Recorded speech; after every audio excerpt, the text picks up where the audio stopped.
എല്ലാവർക്കും സ്ട്രോബെറി ചാനലിലേക്ക് സ്വാഗതം. ഞാൻ ഗീതു. മലയാളികളുടെ സ്വന്തം വിഭവമാണല്ലോ പുട്ട്. പലതരം വ്യത്യസ്ത രുചികളിലുള്ള പുട്ടിൻ്റെ റെസിപ്പികളുമായാണ് ഞാനിന്ന് വന്നിരിക്കുന്നത്. കടയിൽ നിന്നും പുട്ടുപൊടി വാങ്ങാതെ വീട്ടിലുള്ള റവ, ഗോതമ്പ്, പച്ചരി, കുത്തരി ഇവ കൊണ്ടൊക്കെ വളരെ എളുപ്പത്തിൽ നല്ല രുചിയുള്ള പലതരം പുട്ടുകൾ എങ്ങനെ ഉണ്ടാക്കാമെന്ന് നോക്കാം. ഞങ്ങളുടെ മറ്റ് ബ്രേക്ക്ഫാസ്റ്റ് ആൻഡ് ഈവനിങ് സ്നാക്സ് റെസിപ്പികൾ കാണുവാനായി മുകളിൽ കാണുന്ന ലിങ്കിൽ ക്ലിക്ക് ചെയ്യുക. അതുപോലെ തന്നെ ഡിസ്ക്രിപ്ഷൻ ബോക്സിലും കൊടുത്തിട്ടുണ്ട്. റെസിപ്പിയിലേക്ക് കടക്കുന്നതിന് മുന്നേ നിങ്ങൾ ഈ ചാനൽ ആദ്യമായാണ് കാണുന്നതെങ്കിൽ സബ്സ്ക്രൈബ് ചെയ്യാൻ മറക്കരുത്. അതുപോലെ തന്നെ നിങ്ങൾക്ക് ഈ വീഡിയോ ഇഷ്ടമായാൽ നിങ്ങളുടെ ഫ്രണ്ട്സ് ഫാമിലിയുമായി ഷെയർ ചെയ്യാനും മടിക്കരുത്. റവപ്പുട്ട് ഉണ്ടാക്കുമ്പോൾ ഹാർഡായി പോകുന്നുവെന്ന് പലരും പറയാറുണ്ട്. ഈ രീതിയിലൊന്ന് തയ്യാറാക്കി നോക്കൂ. ഒരു ദിവസം മുഴുവൻ ഇരുന്നാലും റവപ്പുട്ട് നല്ല സോഫ്റ്റായി തന്നെ ഇരിക്കും. 1 കപ്പ് വറുത്ത റവയാണ് ഞാൻ എടുത്തിരിക്കുന്നത്. 1/4 ടീസ്പൂൺ ഉപ്പ് കൂടി ചേർക്കുന്നു. ഇത് നനയ്ക്കാനായി 1/2 കപ്പ് വെള്ളം എടുത്ത് വയ്ക്കുക. ഇത് നനയ്ക്കാൻ ഈ വെള്ളം മുഴുവൻ ആവശ്യമില്ല, അതുകൊണ്ട് കുറേശ്ശെയായി ഒഴിച്ച് നനച്ചെടുക്കാം. റവ എടുക്കുമ്പോൾ വറുത്ത റവ തന്നെ എടുക്കണം, അല്ലെങ്കിൽ ഇത് കുഴഞ്ഞു പോകും. ഉപ്പ് ഡയറക്റ്റായി ചേർക്കുകയോ അല്ലെങ്കിൽ വെള്ളത്തിൽ കലക്കി ഉപ്പ് രസം നോക്കി ചേർക്കുകയോ നിങ്ങൾക്ക് ചെയ്യാം. കറക്റ്റ് അളവ് പറയുവാണെങ്കിൽ 6 ടേബിൾ സ്പൂൺ വെള്ളമാണ് ഞാനിവിടെ ഇപ്പം എടുത്തിരിക്കുന്നത്. ഇത് നനച്ച് ഈ ഒരു പാകത്തിന് ഇത് പ്രസ് ചെയ്യുമ്പോൾ പൊടിഞ്ഞു പോകാത്ത രീതിയിലാണ് ആക്കിയെടുക്കേണ്ടത്. ഇതിനി നമുക്കൊന്ന് ആവി കയറ്റണം. അതിനായി ഒരു ആവി പാത്രം തയ്യാറാക്കിയെടുക്കാം. 5 മിനിറ്റ് മാത്രം ആവി കയറിയാൽ മതി. അതുകൊണ്ട് കുറച്ച് വെള്ളം ഒഴിച്ച് അപ്പച്ചെമ്പ് ചൂടാകാനായി വെക്കുന്നു.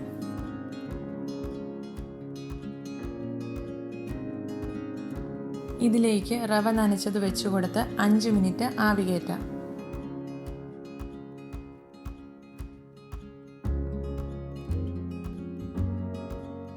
ഇതിങ്ങനെ ഒന്ന് തൊട്ട് നോക്കുമ്പോൾ ഹാർഡായിട്ടാണ് ഇരിക്കുന്നതെങ്കിൽ പാകത്തിനായിട്ടുണ്ട്. ഇത് എടുത്തു മാറ്റാം. ഇതിനി ഒന്നുകൂടെ നമ്മൾ നനയ്ക്കാൻ പോവുകയാണ്.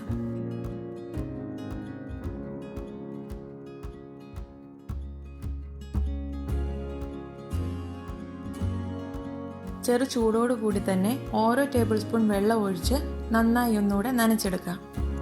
ഇതിപ്പോൾ നനയ്ക്കുന്ന സമയത്ത് നിങ്ങൾക്ക് തേങ്ങ ചേർക്കുന്നത് ഇഷ്ടമാണെങ്കിൽ ചേർത്ത് കൊടുക്കാവുന്നതാണ്. ഞാനിത് ഒന്നുകൂടെ സോഫ്റ്റ് ആകാൻ വേണ്ടി മിക്സിയുടെ മീഡിയം ജാറിലിട്ട് ജസ്റ്റ് ഒന്ന് കറക്കിയെടുക്കുകയാണ്.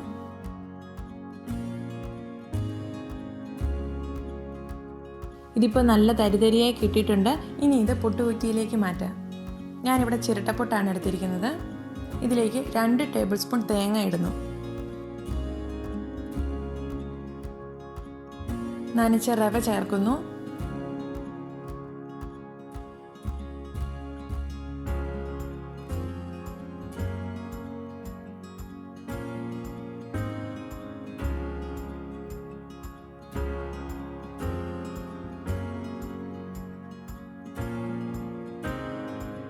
ആവി കയറാനായി വെക്കുന്നു. 5 മിനിറ്റ് മാത്രം ആവി കയറിയാൽ മതി. നല്ല സോഫ്റ്റ് റവ പുട്ട് റെഡി. നിങ്ങളെല്ലാവരും ഇതൊന്ന് ട്രൈ ചെയ്ത് നോക്കണം. ഇഷ്ടമായ ലൈക്ക് ചെയ്യാനും ഷെയർ ചെയ്യാനും മറക്കരുത്.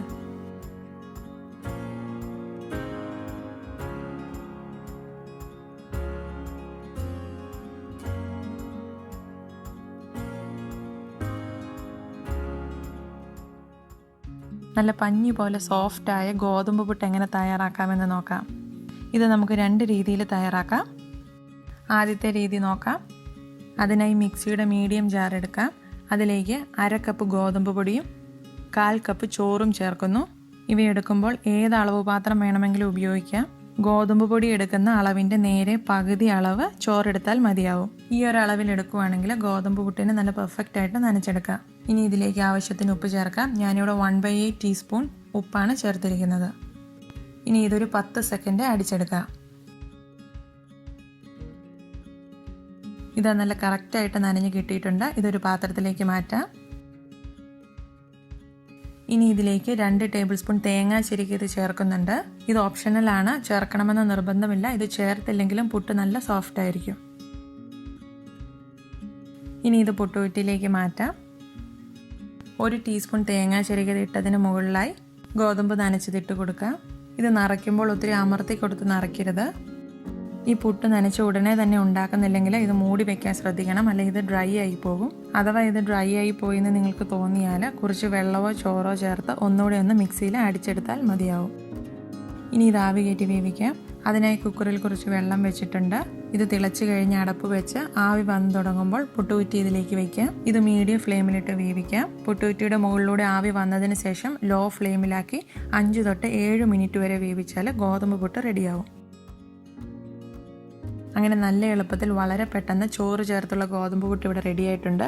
ഇനി അടുത്തതായി ഗോതമ്പ് പുട്ട് ചോറ് ചേർക്കാതെ വെള്ളം ചേർത്ത് എങ്ങനെ തയ്യാറാക്കാമെന്ന് നോക്കാം. മിക്സിയുടെ മീഡിയം ജാറിലേക്ക് 1 കപ്പ് ഗോതമ്പ് പൊടി ഇടുന്നു. ഇതിലേക്ക് 3 ടേബിൾ സ്പൂൺ വെള്ളമാണ് ചേർക്കുന്നത്. വെള്ളത്തിൻ്റെ അളവ് കറക്റ്റ് ആയിരിക്കണം. വെള്ളം കൂടിപ്പോയാൽ ഇത് കുഴഞ്ഞു പോകും. ഇനി ഇതിലേക്ക് ആവശ്യത്തിന് ഉപ്പ് കൂടി ചേർക്കാം. 1/4 ടീസ്പൂൺ ഉപ്പാണ് ഞാൻ ചേർക്കുന്നത്. ഇതിനി 10 സെക്കൻഡ് ഒന്ന് അടിച്ചെടുക്കാം. ഇതാ വളരെ പെർഫെക്റ്റായിട്ട് ഗോതമ്പ് നനച്ചെടുത്തിട്ടുണ്ട്. ഇതൊരു പാത്രത്തിലേക്ക് മാറ്റാം. ഇനി ഇതിലേക്ക് 2-3 ടേബിൾ സ്പൂൺ തേങ്ങ ചിരകിയത് ചേർക്കാം. നേരത്തെ പറഞ്ഞതുപോലെ തന്നെ ഇത് ഓപ്ഷണലാണ്, ഇത് ചേർക്കണമെന്ന് നിർബന്ധമില്ല. ഇനി ഇത് നന്നായി മിക്സ് ചെയ്ത് നേരത്തെ ചെയ്ത പോലെ തന്നെ പുട്ട് തയ്യാറാക്കിയെടുക്കാം. വളരെ എളുപ്പത്തിൽ തയ്യാറാക്കാവുന്ന ഈ പുട്ട് നിങ്ങൾ എല്ലാവരും ഒന്ന് തയ്യാറാക്കി നോക്കണം.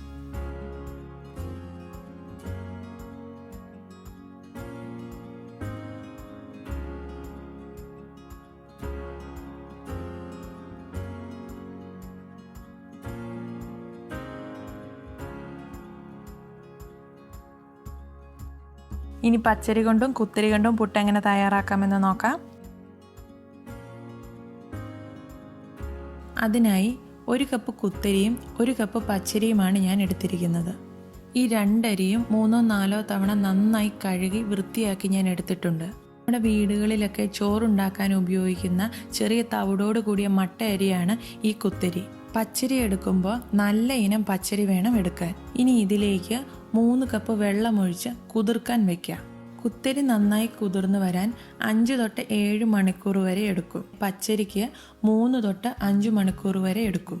പുട്ട് നമ്മൾ രാവിലെ ഉണ്ടാക്കാൻ ഉദ്ദേശിക്കുന്നതെങ്കിൽ തലേന്ന് രാത്രിയിൽ അരി വെള്ളത്തിലിട്ടിട്ട് കിടന്നാൽ മതി. അഥവാ ഇത്രയും നേരത്തെ അരി വെള്ളത്തിലിടാൻ മറന്നുപോയെങ്കിൽ നല്ല ചൂടുവെള്ളത്തിൽ 1-2 മണിക്കൂർ ഇട്ടാലും ഇത് നന്നായി കുതിർന്ന് കിട്ടും. ഇത് ഞാൻ തലേന്ന് വെള്ളത്തിലിട്ട അരിയാണ്. ഇത് നന്നായി കുതിർന്നിട്ടുണ്ട്. ഇനി നമുക്ക് പുട്ടുണ്ടാക്കാം. ഞാൻ കുക്കർ ഉപയോഗിച്ചാണ് പുട്ടുണ്ടാക്കുന്നത്. അതുകൊണ്ട് നമുക്ക് കുക്കറിൽ 2 കപ്പ് വെള്ളം ഒഴിച്ച് ചൂടാകാൻ വയ്ക്കാം. ഇനി പുട്ടുപൊടി തയ്യാറാക്കാം. പച്ചരി പുട്ടാണ് ഞാൻ ആദ്യം ഉണ്ടാക്കുന്നത്. അതിനായി മിക്സിയുടെ മീഡിയം ജാറാണ് ഉപയോഗിക്കേണ്ടത്. ഒട്ടും വെള്ളമില്ലാതെ തന്നെ ഈ പച്ചരി നമുക്ക് ഈ ജാറിലേക്ക് ഇട്ട് കൊടുക്കാം.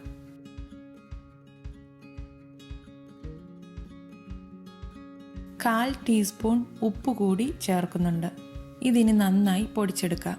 മാക്സിമം 1 മിനിറ്റ് വരെ എടുക്കാം ഇത് പൊടിച്ചെടുക്കാൻ. നന്നായി പൊടിച്ചെടുത്തിട്ടുണ്ട്. ഇതൊരു പാത്രത്തിലേക്ക് മാറ്റാം. ഈ സമയത്ത് ഉപ്പ് നോക്കിയിട്ട് ആവശ്യമെങ്കിൽ കൂടുതൽ ചേർത്ത് കൊടുക്കാം.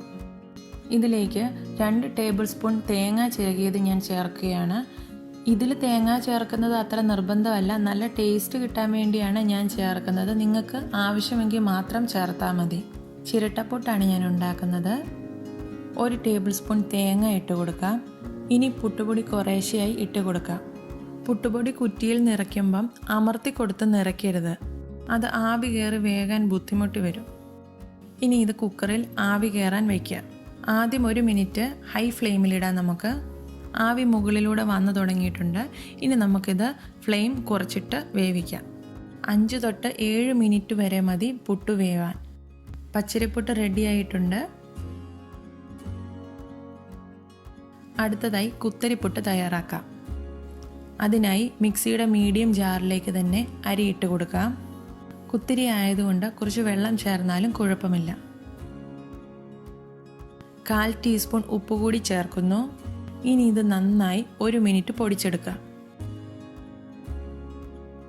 ഇതിപ്പോൾ നന്നായി പൊടിഞ്ഞു കിട്ടിയിട്ടുണ്ട്. ഞാനിത് ബൗളിലേക്ക് മാറ്റുകയാണ്. ഈ സമയത്ത് ഉപ്പ് നോക്കി ആവശ്യമെങ്കിൽ ചേർത്ത് കൊടുത്ത് ഇളക്കാം. ഇതിലേക്ക് 2 ടേബിൾ സ്പൂൺ തേങ്ങ ചിരകിയത് ചേർക്കുകയാണ്.